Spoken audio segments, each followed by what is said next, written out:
The deep state and the deep church also operate in a similar fashion.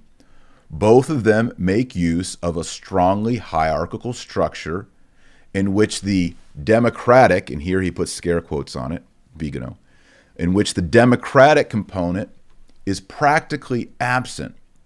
Orders are given from on high, and those who receive them execute them immediately, with the knowledge that disobedience can lead to professional failure, social condemnation, and, in certain cases, even physical death.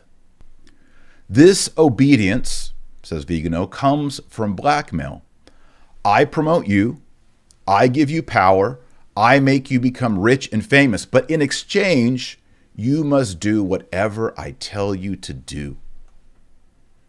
If you obey and show you are faithful, your power and your riches increase. If you disobey, you're finished. And then Viganò says, I imagine the German readers will spontaneously think of Goethe's Faust, where you sell your soul to the devil. You make a deal with him. You get all these powers, all these skills, all these talents, all this riches. But in exchange, you give yourself 100% over to these powers.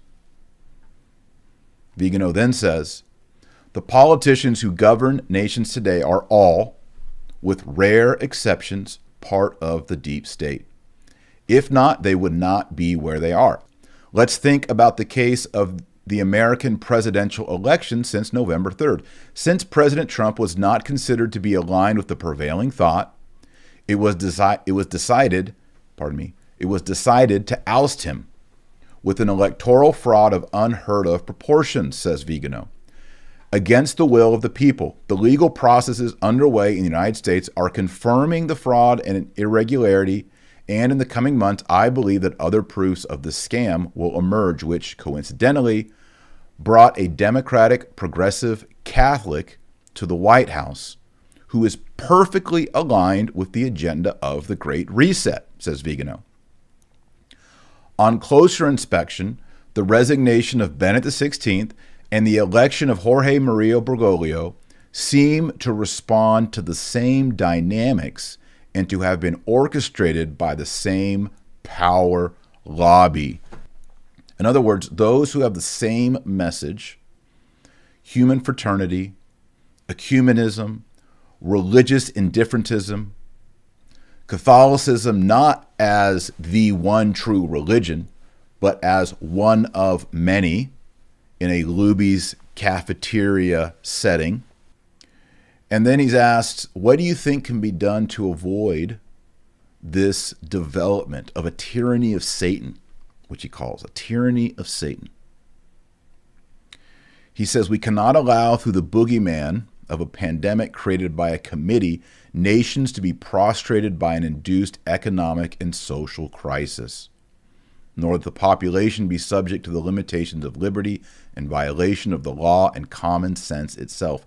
If we are able to stand firm and not retreat before these general tests of dictatorship, the deep state will withdraw, awaiting a more propitious times, and we will have time to avert the establishment of tyranny. But if we let things go, says Viganò, we will make this infernal plan irreversible.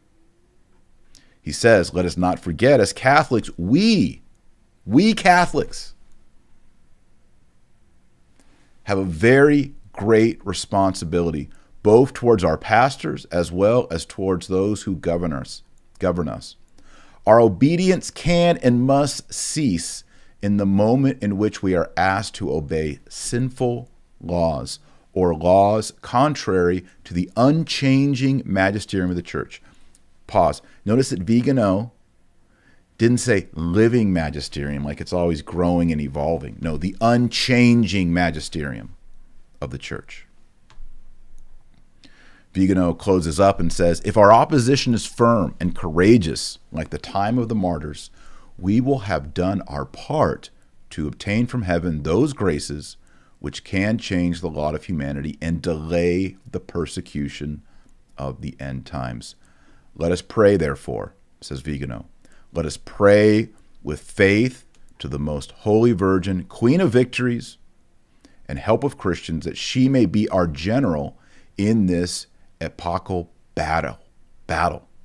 May the glorious Archangel Michael be at her side, he who cast into hell Satan and the other evil spirits, qui ad perditionem animorum purgavantur in mundo. Archbishop Carlo Maria Viganò.